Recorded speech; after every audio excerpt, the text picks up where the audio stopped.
What's going on, guys? Um, so this is episode 2 on this series of using ChatGPT in a more practical way. Um, and I just finished this session, and it really inspired me to go into this next episode. I've been putting it off for a couple days. I binged the entirety of Secession in about 4 days, 5 days. Um, it's really good. Highly recommend it. And if you've seen the show, you can probably kind of guess what I'm going to be doing today. And especially if you've read a lot of my writing, I oftentimes will take hip hop lyrics in particular and put it into ChatGPT and ask it to break it down in a linguistic way, summarize the verse, etc. And so if you've seen Secession, you know it's very Shakespearean. And if you know anything about Shakespeare, I'm not any kind of a Shakespeare expert. There's a way in which things happen in his plays that are very reflected, and you can tell there are a lot of influences from various classical writings that even I don't know. Like I wouldn't even know half of them. But this is kind of leading into what I want to look at today. And that is using this as a reading guide. Because I've always wanted to get into Shakespeare, but if you ever have tried to read Shakespeare, you really need help for various reasons. And I think ChatGPT brings that to your bedroom, brings it right to your browser. And Shakespeare has been written to multiple deaths at this point. Written about to multiple deaths, and there's so much analysis on this, and ChatGPT being trained on what it is has a lot of information in it, and a lot of information on this topic, and I'm just gonna kind of show you how you can use this as a guide to really help yourself learn, to really help yourself follow along. Here's a really good example. Right here, this part here by King Lear. If you've seen Secession, you probably know why I'm reading this now. But just look at this line here. This point, these are words that are not used in any capacity anymore. Betwixt, recreant, thine, thou, hast, durst, let alone, referencing gods like Jupiter. Do you know what a dominion is? I don't really know what a dominion is. And thy, thy, that's not used anymore. See, look, there's a lot here. Is that the same a lot we use? I don't know. I couldn't tell you. But here is kind of how I want to do this today.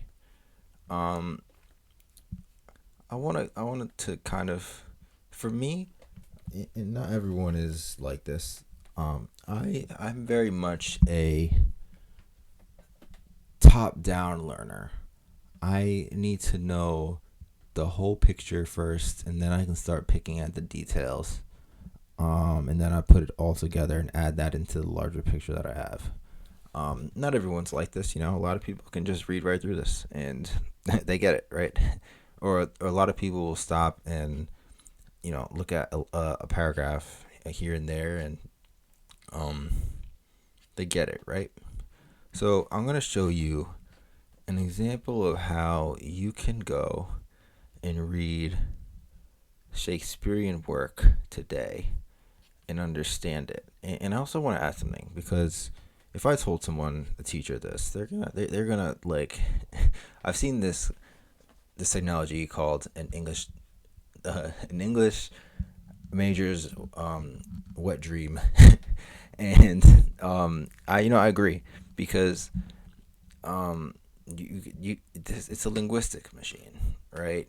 It's making these probability sort of based outputs that look at individual words and sentences and dip in to each other and see where they relate, and it uses what it's trained on to make the output, and a lot of time the output is very accurate.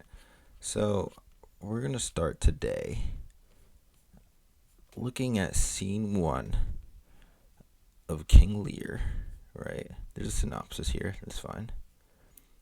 With some, textual kind of introductions, right? You got the characters here, and let's go. So what I'm gonna do is I'm gonna take scene 1, Act 1, scene 1. Just go this way. Act 1, scene 1, and I'm gonna take this first scene here, right? And I'm gonna ask this to do a couple things for me. Right, where does scene 1 end? Scene 1 ends right here, right? I really hope that just worked.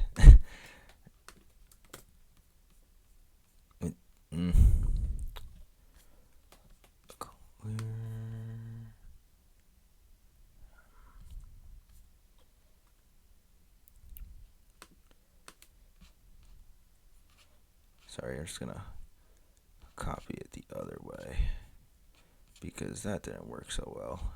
And oftentimes you need to be ready to just do it all over again. Don't be afraid to make mistakes. There is also another way I can do this, where I can just simply ask it what happened in Act 1, Scene 1 of King Lear. I hope I'm saying that right. So what I'm going to ask this to do right now is we're going to start with a summary of the Act 1, Scene 1 from King Lear. And I'm going make me search, and please make me a list of uncommon and important words in the context of the entire piece from Act 1, Scene 1, whether that be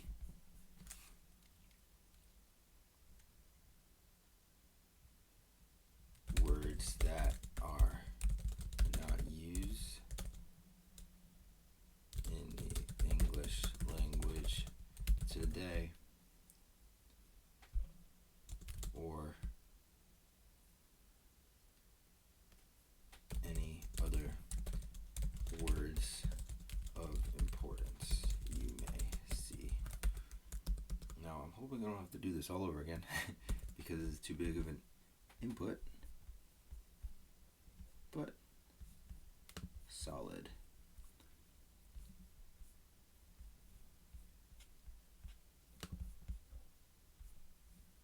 Great. And enter. Fantastic. Now look how not only is this going to give you really good information, right? But it's also going to give you a line, a list of definitions, right?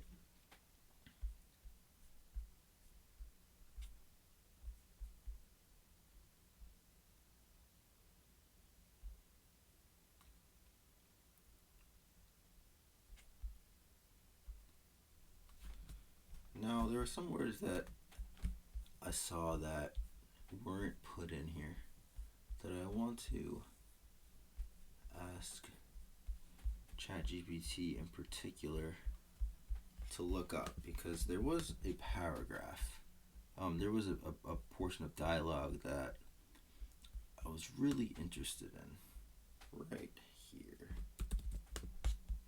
So,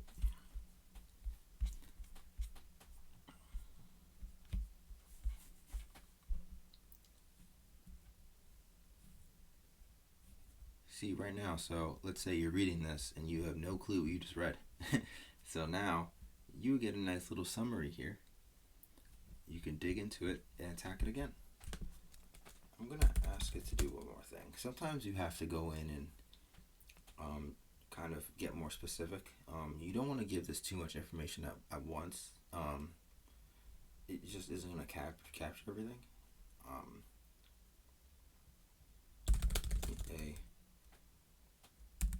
Please define the words in this following input that are uncommon in today's version of English.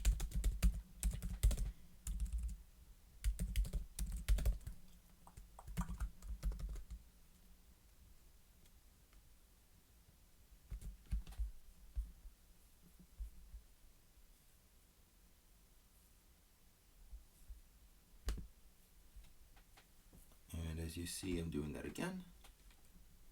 It's going through each.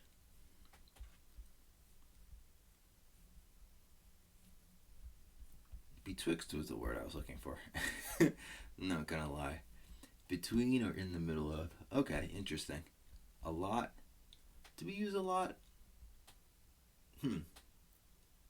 Yeah, I think we do actually. Dominions, I'm American, so I don't really know. We don't really use that word. A recreant. Yeah. I've never really heard anyone use that word before. And let's see what else we got here. And then, just pick, AI isn't going to do everything for you, as much as everyone wants to believe it. If you ever use any of these apps, sometimes they can be very clunky. I learned that very early on. What about Durst? And are there any other words?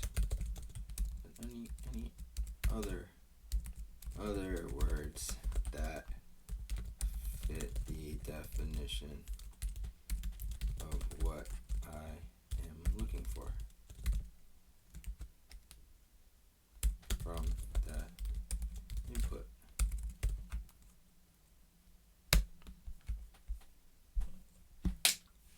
And in this way, you're kind of like helping it along, right? And you also see it fixed its own mistake, added in thigh. And I mean, then you just kind of look back at all this, right?